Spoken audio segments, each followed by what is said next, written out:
হরে কৃষ্ণ।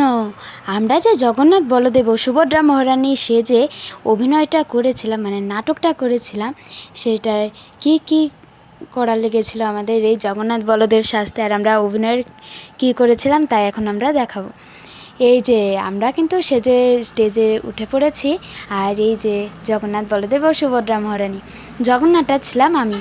আর আমরা সেই জগন্নাথ আর বলদেব সাজার জন্য অনেক সময় লেগেছে, 3-4 ঘন্টা লেগেছে আমাদের মুখই সাজাতে, আরও সাজতে আরও অনেক সময় লেগেছে, পাগড়ি বাঁধতেই প্রায় 1 ঘন্টা লেগে গেছে। এত কিছু করে আমরা এই অভিনয়টা করেছি। আর আমাদের বোন যে সুভদ্রা, এর কিন্তু সাজা হয়ে গেছে, এখন বসে এটা শুকাতে হবে তারপর। আর এই যে আমার জগন্নাথ সাজা কিন্তু কমপ্লিট হয়ে গেছে। তারপরে আমরা এখন ফ্যানের নিচে বসে রয়েছি যাতে তাড়াতাড়ি শুকানো হয়ে যায়। আর এই যে অভিনয়ের একটি পার্ট, আমি তো গাছের মধ্যে কেমন লাইটিং দেখছি। আর আমাদের অভিনয়ের অল্প একটু পার্ট আমি দেখানোর চেষ্টা করছি।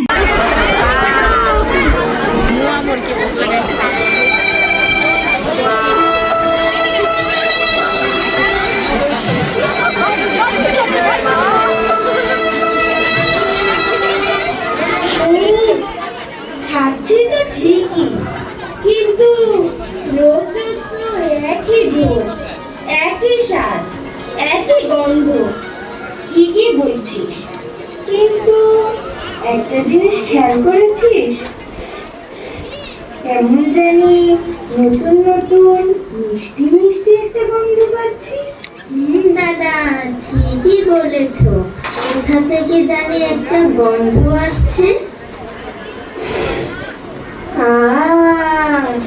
ঠিকই তো, দাঁড়া সন্ধ্যেটা পেরিয়ে এলো, তারপরে খাজানাটা খুঁড়ে বের করবো।